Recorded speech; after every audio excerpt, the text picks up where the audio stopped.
tips para hindi bumagal ang inyong Wi-Fi connection. Number 1, dapat hindi ito patay-sindi ang inyong modem, okay, or inyong router. Bakit? Para hindi ito tumigil ang kanyang lakas or hina. Siyempre, dapat tuloy-tuloy yung lakas. Alright? So, ibig sabihin, dapat ito ay naka-break in. Parang motor din yan. Kailangan siya ay pumunta sa malayo. Yung motor mag-isa. Hindi. Dapat meron siyang driver, yung motor syempre. So, parang ganun din ang ating Wi-Fi. Dapat ito ay naka-break in. Tuloy-tuloy ang internet connection. Bakit? Kasi, kapag tayo nagwa-Wi-Fi, hindi ito patay-sindi. Ito ay masisira at titigil ang connection. Alright? Kaya dapat, wag nyo itong patay-sindi or tanggalin yung saksakan kapag umalis kayo. Alright? Pabayaan nyo lang na kasaksak inyong Wi-Fi. Pabayaan nyo na yung kapitbahay na nakakonect. Hindi, joke lang. So, number 2, dapat tingnan nyo yung mga nakakonect. Kasi, baka merong mga kapitbahay na nakakonect na. Uso pa naman din yung QR code na tinatawag. Okay? Kapag yung Android mo, merong QR code or yung Android ng isang kapitbahay mo, kaibigan mo, tapos nakakonect, ano nga mangyayari? So, pwede niyang sabihin. Pwede niyang pa-scan sa iba at lahat ng mga kapitbahay nyo ay nakakonect na sa inyong Wi-Fi. Kaya, bumabagal ang inyong Wi-Fi. Alright? And number 3, dapat ang inyong Wi-Fi malapit sa inyo. Di ba? Okay? Kapag malapit sa inyo ang Wi-Fi, malakas. Okay? At meron ding technique kapag 2G ang inyong Wi-Fi, so dapat hindi kayong malayo. Hindi, joke lang. So dapat kahit anong gamit nyo, okay, na Wi-Fi, dapat malapit kayo, okay, sa inyong modem para malakas. Alright? Especially kapag naka 5G kayo. So lahat ng mga Wi-Fi merong 2G tsaka 5G. Ano ibig sabihin nun? Kapag 5G, okay, kaya niyang mas malakas ang internet connection nyo pag malapit. Kapag 2G naman, kuya, kapag naka 2G ka sa Wi-Fi nyo, so pwede siyang pang malayo. Alright, intindihan nyo? Logic lang yan.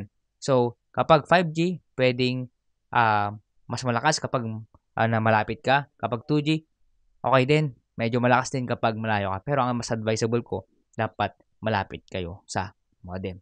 And number 4, dapat tignan nyo, okay, kapag nag-a-upload yung mga kasama nyo sa mga kapatid nyo, ganyan, okay? O kaya naman ang inyong papa, pinsan, alright, baka nag-a-upload sila sa YouTube, sa Facebook, sa TikTok, sa Instagram, kaya mahina. Especially kapag 20 minutes, 30 minutes, 1 hour, so matagal talaga ang internet connection. So, pwede nyo sabihin na madaling araw na lang, or tulog kayo, or hindi kayo gumagamit ng computer, or laptop. Inubaba. Pasensya na kayo. So, this is a fast tutorial. Bakit? Kasi, madaming nagre-request, okay? At madaming may interested sa ating Wi-Fi na tutorial. Kaya, ito ay napaka-quick lang. Busy tayong tao. Yan, may business tayo. Empleyado tayo. At vlogger din tayo. Sorry. Alright. So, balik tayo sa ating topic. So, number 4, alright, kailangan natin tignan, alright, yung ating mga kasama kapag nag-a-upload sila or hindi.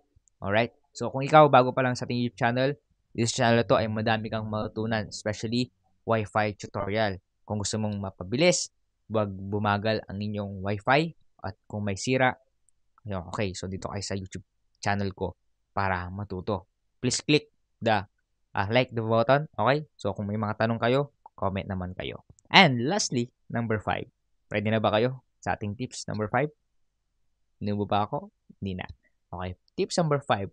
Dapat on time kayo magbayad sa company na pinagkukonektan nyo. Okay. Ano ba yung mga company? PLDT, okay, Converge, at iba pa. Baka naman, PLDT and Converge.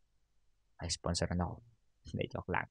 So, pwede naman ako mag-promote. Okay? Please, mag-comment kayo kung gusto nyo i-promote ang inyong product sa business. Okay? Or gusto nyo mas dumami pa yung subscriber nyo, comment lang kayo at i-promote natin yan kapag nakita ko. Alright. So, ganun lang para hindi tayo bumagal yung ating internet connection. So, dapat, number 5, pinakamahalaga yun. Huwag nyo itong kakalimutan. Dapat on time kayo sa due date ng inyong bayaran sa Wi-Fi. Okay? Kasi, yung mga company na yan ay napakahigpit. Alright? So, kapag hindi ka nagbayad, putol agad yung Wi-Fi mo. Or, nagpaparamdam sila. Ihinaan ko nga itong internet connection nito. So, pwede nilang gawin yun. Yun yung experience ng karamihan at experience ko. Alright? So, ganun lang kadali. Sana ay natulungan ko kayo. At huwag niyong kalimutan na ang Wi-Fi ay mahalaga. Kapag walang Wi-Fi, hindi na mabubuhay ang tao. Hindi, joke lang. So, may mga tao kasing kailangan yung Wi-Fi, alright, para makapagtrabaho, makapag-aral, okay, para makapag-communicate sa iba, alright, at especially kapag may emergency. So, napakahalaga yung internet connection. Kung walang internet connection, walang Wi-Fi, meron namang data. Alright, susunod na mga tutorial natin ay ituturo ko sa inyo kung ano yung mga dapat pang ituro para mas mabilis ang ating connection. Alright, hindi lang Wi-Fi, data, at iba pa para makatulong sa ating community. Alright, so kung ikaw ay bago pa lang, tiyak ako na matutulungan kita. Alright, so please subscribe and kayo ay andyan lagi na sumusuporta. Salamat sa inyo dahil andyan kayo nanonood pa rin. Okay, so quick vlog, mabilisang vlog para lang magkaroon kayo ng idea at makapag-update ako sa inyo. So ito ay hindi biro. Bakit? Kasi napaka quick vlog lang ito. Pero mas gusto kong turuan kayo, alright? Para madami kayong matutunan at para hindi lang ako yung may alam sa Wi-Fi. Alright? So, share your knowledge. Kung may alam ka rin about Wi-Fi para hindi bumagal ating Wi-Fi, please comment. Alright? Para makita ang ating mga viewers, para matulungan natin yung isa't isa. Alright? Kasi tayo ay lagi tayong online. Especially, mahalaga yung online. Facebook, YouTube, at iba pa. Okay? So, napaka tech na yung ating mga high-tech na. Okay? Yung ating ginagamit ngayon. More on gadget na. Alright. So, next time ay tuturo ko sa inyo kung paano natin mapabilis yung ating Wi-Fi. Alright. So, thank you for watching.